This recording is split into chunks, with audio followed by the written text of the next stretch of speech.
Salut tout le monde! Alors aujourd'hui je vais vous parler du mystérieux bourdonnement de la Terre. Donc c'est parti!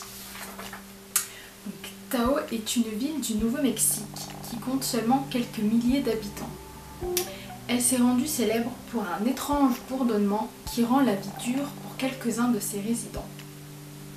En effet, c'est vers le début des années 90 que le phénomène de bourdonnement de Taos a commencé à être rapporté de façon importante en Amérique du Nord suite à des plaintes de nombreux citoyens habitant la région.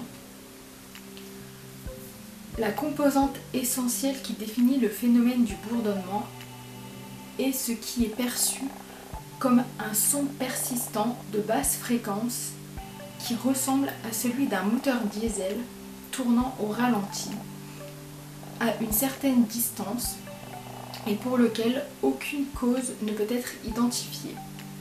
Après que l'on ait examiné et éliminé les possibilités ordinaires, donc la faune, appareils domestiques, circulation automobile, etc., certaines personnes perçoivent le bourdonnement de façon continuelle, alors que d'autres ne le perçoivent que durant certaines périodes.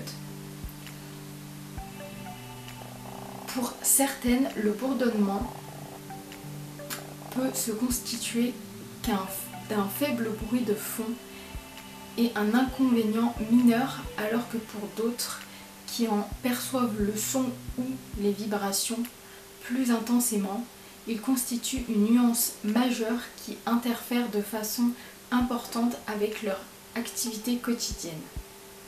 Donc, parmi les conséquences fréquentes, on note le manque de sommeil puisque le bourdonnement peut empêcher du coup ces personnes de dormir ou de les réveiller au milieu de la nuit. Certaines ont même des conséquences physiques comme des saignements de nez, des migraines ou des vertiges. Cependant, il y a tout de même des personnes qui n'entendent pas ce mystérieux bruit, ou alors ils l'entendent des mois après leur arrivée dans la ville. Donc, les scientifiques savent depuis longtemps que la Terre émet du bruit. La raison qui avait été identifiée jusqu'alors se trouvait dans les tremblements de terre. Les derniers peuvent en effet pousser notre planète à pousser la chansonnette pendant plusieurs jours, voire pendant des mois. Un son inaudible par la plupart des personnes. Dans les années 90, grâce à l'amélioration technologique des capteurs, ils se sont rendus compte que ce son était constant en réalité et ne dépendait donc pas de la survenance ponctuelle des tremblements de terre. On dit prosaïquement que la planète bourdonne. Donc les poètes et amateurs d'opéra préféreront par là du coup le chant de la planète, donc le chant de la Terre, en référence à l'œuvre de Gustave Mallet. Du coup, une vision poétique que partagent moins les habitants de certaines zones très précises comme Bristol en Angleterre, Bondi en Australie, Taos aux États-Unis ou Largs en Écosse. Le comme on l'appelle, ça fait un comme ça. Je mettrai à la fin de la vidéo le son en fait pour que vous entendiez bien ce que ça fait. Donc du coup le comme on l'appelle, ou le bourdonnement, aurait été remarqué pour la première fois dans les années 50 par quelques habitants de ces zones, généralement âgés de 55 à 70 ans.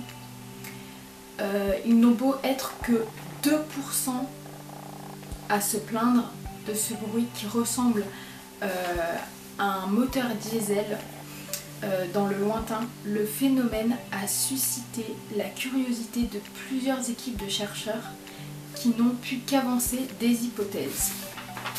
Donc, parmi ces hypothèses, il y avait les vagues des océans. Donc, les vibrations génèrent le son. Donc, ce son pourrait provenir en fait des vagues immenses dont l'ampleur est telle qu'elles atteignent les fonds marins. Donc imperceptiblement, elle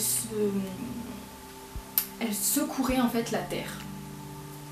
Donc, une équipe de géophysiciens européens a enfin réussi à enregistrer le bourdonnement produit par la planète bleue.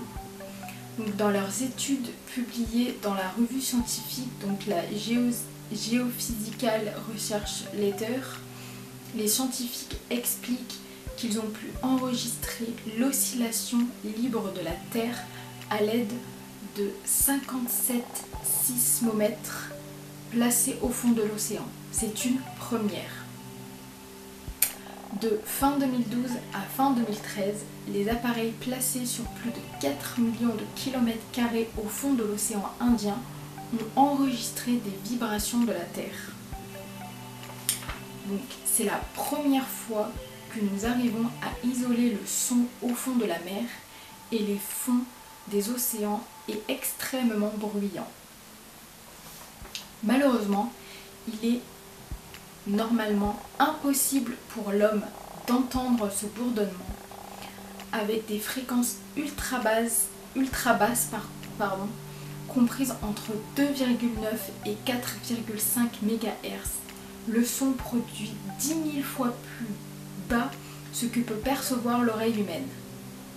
La Terre produit des vibrations de 0,0029 fois par seconde, ce qui signifie que la planète produit ces sons toutes les 30 secondes environ. Donc, selon les chercheurs, les ondes sismiques qui causent le bourdonnement seraient également capables d'atteindre le noyau de notre planète. Les recherches menées par l'équipe française pourraient ainsi permettre la cartographie, de cartographier de manière plus précise l'intérieur de la Terre. Donc voilà.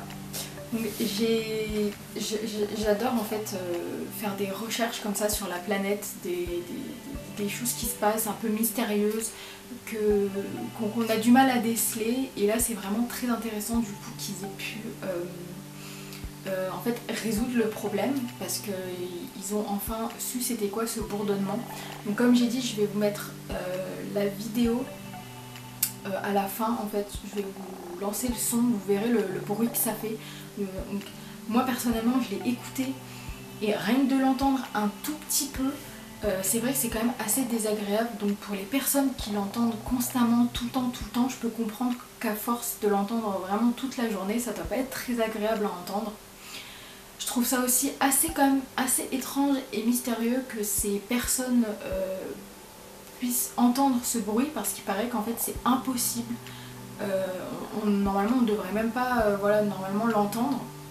Donc je trouve ça assez mystérieux que certaines personnes puissent le déceler. Donc voilà, si des vidéos comme ça vous intéressent, vraiment j'en referai, parce que même moi franchement j'adore faire des recherches comme ça, tomber sur des sujets super intéressants sur la planète. Donc voilà, donc n'hésitez pas à me dire si ce genre de vidéo vous intéresse, et je continuerai à en faire. Et puis moi je vous dis à la prochaine pour d'autres histoires. Salut les amis!